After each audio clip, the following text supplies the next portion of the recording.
चलिए जानते हैं आज की देश और दुनिया की महत्वपूर्ण 50 बड़ी खबरों को सिर्फ 10 मिनट में। पर अभी तक आपने इस चैनल को सब्सक्राइब नहीं किया है तो सब्सक्राइब कर दें। प्रधानमंत्री नरेंद्र मोदी बुधवार 25 फरवरी को 2 दिवसीय दौरे पर इजराइल रवाना होंगे। पीएम करीब 8 साल बाद इजराइल जा रहे हैं। इस दौरान पीएम मोदी इजराइल के अपने समकक्ष बेंजामिन नेतन्याहू और इजरायली राष्ट्रपति आइजैक हर्जोग से भी मुलाकात करेंगे। इजरायली संसद नेसेट में भी उनका संबोधन हो सकता है। यह पीएम मोदी की दूसरी इजराइल यात्रा होगी। पहली यात्रा जुलाई 2017 में हुई थी, जो किसी भारतीय प्रधानमंत्री द्वारा यहूदी राष्ट्र की पहली यात्रा थी। यूजीसी प्रकरण के बाद विधानसभा चुनाव 2027 को लेकर उत्तर प्रदेश की राजनीति में अचानक से ब्राह्मण बिरादरी का दखल बढ़ गया है, जिससे राजनीतिक दलों खासकर विपक्षी दलों की ओर से इस पर विशेष अमल किया जा रहा है। बहुजन समाज पार्टी इस पर पकड़ बनाने में सबसे आगे दिखाई दे रही है। पंजाब के मालवा में कांग्रेस की एक भी सीट नहीं है। साल 2017 में इस क्षेत्र में 40 सीटें जीतने वाली कांग्रेस एक सीट पर सिमट गई थी। उपचुनाव में वो भी गंवा दी।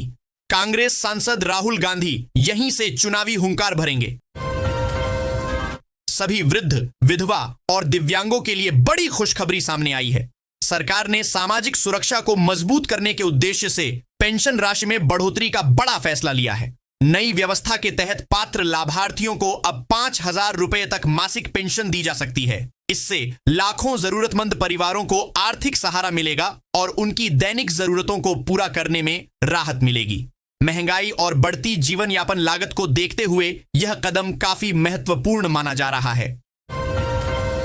गाजा को लेकर दिए गए बयान पर कांग्रेस नेता प्रियंका गांधी वाड्रा और भाजपा के बीच सियासी टकराव तेज हो गया है।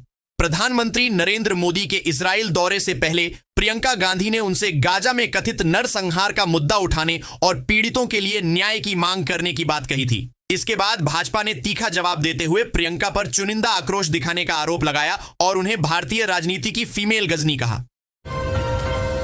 मुख्यमंत्री योगी आदित्यनाथ के जापान दौरे के पहले दिन औद्योगिक निवेश को लेकर महत्वपूर्ण प्रगति हुई है।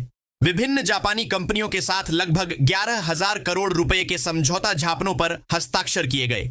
जिन कंपनियों के साथ करार हुआ है उनमें Kubota corporation, Minda corporation, Japan aviation electronics industry, Nagase and company limited, Seiko advance, ओएंडो ग्रुप, फूजी जापानीज जेवी और Fuji Silvertech concrete private limited शामिल हैं। ये समझौते कृषि यंत्र निर्माण, औद्योगिक मशीनरी निर्माण, जल और पर्यावरण अवसंरचना समाधान, ऑटोमोबाइल, इलेक्ट्रॉनिक्स, औद्योगिक प्रिंटिंग एवं ग्राफिक्स, हॉस्पिटैलिटी और रियल एस्टेट जैसे विविध क्षेत्रों से जुड़े हैं। इससे विनिर्माण क्षमता के विस्तार और औद्योगिक सहयोग को नई दिशा मिलने की उम्मीद है।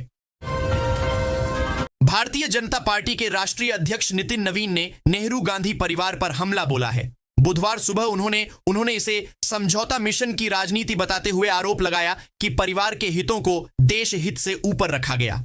नवीन ने कहा कि पूर्व प्रधानमंत्री जवाहरलाल नेहरू ने 1954 में बिना किसी प्रतिफल के तिब्बत में भारत के अधिकार चीन को सौंप दिए। उन्होंने कहा कि नेहरू ने कभी 45 करोड़ भारतीयों को अपनी जिम्मेदारी बताया था, लेकिन उनके फैसलों ने राष्ट्रीय हितों को नुकसान पहुंचाया। अमेरिका के राष्ट्रपति डोनाल्ड ट्रंप ने भारत और पाकिस्तान के बीच हुए सैन्य तनाव और ऑपरेशन सिंदूर को लेकर एक बड़ा और दावा किया है। अपने दूसरे कार्यकाल के पहले स्टेट ऑफ द यूनियन संबोधन में ट्रंप ने कहा कि अगर उन्होंने हस्तक्षेप नहीं किया होता तो 3.5 करोड़ लोग मारे जा सकते थे। उन्होंने कहा कि यह बात पाकिस्तान के प्रधानमंत्री शहबाज शरीफ ने उनसे कही थी। बिहार विधानसभा में सीएम नीतीश कुमार, दोनों डिप्टी सीएम समेत सभी मंत्री विधानसभा पहुंच चुके हैं। नेता प्रतिपक्ष तेजस्वी यादव आज सदन नहीं आए हैं, वह दिल्ली गए हैं। आज सदन की कार्यवाही काफी महत्वपूर्ण है। सरकार की ओर से 185 सवालों के जवाब दिए जाएंगे। अमेरिका में टीकाकरण के मुद्दे पर विरोध शुरू हो गया है। दरअसल ट्रंप के नेतृत्व वाली संघीय सरकार ने राज्यों को बच्चों के टीकाकरण से जुड़ी सिफारिश में बदलाव किया है। इसके खिलाफ कई राज्यों ने ट्रंप सरकार के खिलाफ मुकदमा दायर कर दिया है। 16 मार्च को राज्यसभा का चुनाव होना है, जिसमें 5वें सीट पर घमासान मचा हुआ है। राज्यसभा की 5 सीट खाली हो रही हैं, जिसमें बिहार में एनडीए के जीते हुए सीट के अनुसार 4 सीट एनडीए के पक्ष में जा सकता है, लेकिन 5वें सीट के लिए कशमकश जारी है। T20 वर्ल्ड कप 2026 के सुपर 8 मुकाबले में पाकिस्तान को इंग्लैंड के हाथों हार का सामना करना पड़ा। इस शिकस्त ने पाकिस्तान की सेमीफाइनल की उम्मीदों को बड़ा झटका दिया है। अब टीम को श्रीलंका के खिलाफ अपना आखिरी मैच जीतना होगा और अन्य नतीजों पर भी निर्भर रहना पड़ेगा। न्यूजीलैंड के खिलाफ मुकाबला बारिश में धुलने के बाद इंग्लैंड के खिलाफ जीत बेहद जरूरी थी, लेकिन ऐसा नहीं हो सका। अमेरिका ने भारत से आने वाले सोलर आयात पर 126% तक के प्रारंभिक शुल्क प्रस्तावित किए हैं, यह कहते हुए कि सब्सिडी के कारण विदेशी कंपनियां अमेरिकी उत्पादकों को सस्ती कीमतों से पछाड़ रही थीं। इंडोनेशिया और लाओस पर भी भारी शुल्क तय किए गए हैं, जिससे भारतीय सोलर निर्माताओं के लिए अमेरिकी बाजार मुश्किल हो सकता है। सत्तारूढ़ तृणमूल कांग्रेस ने संसदीय दल की बैठक बुलाई है। यह बैठक विधानसभा चुनाव से पहले होने जा रहे राज्यसभा की 5 सीटों पर होने वाले चुनाव के लिए है। पश्चिम बंगाल से राज्यसभा की 5 सीटें खाली हो रही हैं। चुनाव आयोग ने इन सीटों के चुनाव की तारीखें घोषित कर दी हैं। इसको देखते हुए तृणमूल कांग्रेस ने राज्यसभा चुनावों के लिए अपने उम्मीदवारों के चयन के लिए मंथन शुरू कर दिया है। उम्मीदवारों के नामों की घोषणा से पहले तृणमूल संसदीय दल की बैठक बुलाई गई है। इसको लेकर पार्टी के विधायकों को नए निर्देश दिए हैं।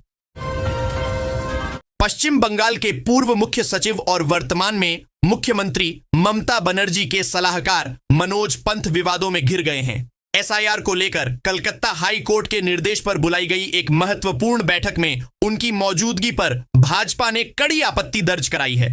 भाजपा की ओर से की गई आपत्ति के बाद इस मामले में राज्य सरकार की ओर से सफाई आई है। राज्य सरकार ने स्पष्ट किया है कि मनोज पंत उच्च न्यायालय के मुख्य न्यायाधीश की अनुमति से बैठक में उपस्थित थे।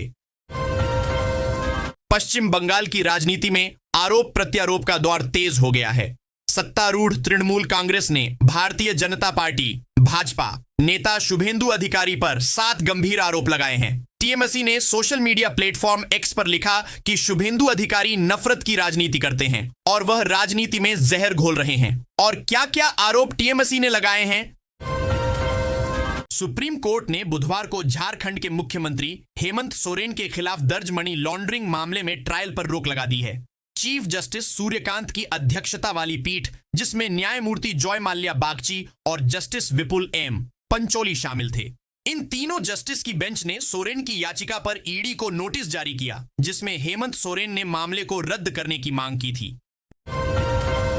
रांची को सुव्यवस्थित करने के लिए झारखंड सरकार ने बजट में कई घोषणाएं की हैं। शहर के आधारभूत संरचना के विकास के साथ स्वास्थ्य, पर्यटन और खेल के साथ साथ कई सुविधाएं मिलेंगी। रांची में आधुनिक अंतरराज्यीय बस टर्मिनल का निर्माण इस साल शुरू हो जाएगा। रांची में बस टर्मिनल निर्माण की घोषणा पहले भी की गई थी, लेकिन इस बार के बजट में इस वित्तीय वर्ष में कार्य शुरू किए जाने की घोषणा की है। इसके अलावा स्वीकृत फ्लाईओवर का निर्माण भी होगा। बजट में जाम से निजात को प्रमुख शहरों में फ्लाईओवर निर्माण की बात कही है। बिहार में शराबबंदी कानून की विस्तृत समीक्षा की मांग एक तरफ जहां सत्ता पक्ष की ओर से हो रही है, तो दूसरी ओर विपक्ष कह रहा है कि दारू को चालू कर दिया जाए। ऐसे में बिहार में शराबबंदी कानून को लेकर ऐसा लग रहा है कि जेडीयू पर प्रेशर बढ़ता जा रहा है। इस बीच पार्टी के 2 बड़े नेताओं ने इस पर रुख साफ किया है। अमेरिका और भारत के व्यापारिक संबंधों में हाल ही में एक बड़ा मुद्दा छाया है। अमेरिकी वाणिज्य विभाग डिपार्टमेंट ऑफ कॉमर्स ने भारत से आने वाले सोलर पैनलों और सेल पर 126% की भारी शुरुआती ड्यूटी लगा दी है। यह फैसला न केवल भारतीय निर्यातकों के लिए एक बड़ा झटका है, बल्कि यह वैश्विक रिन्यूएबल एनर्जी सप्लाई चेन में मचे घमासान को भी दर्शाता है।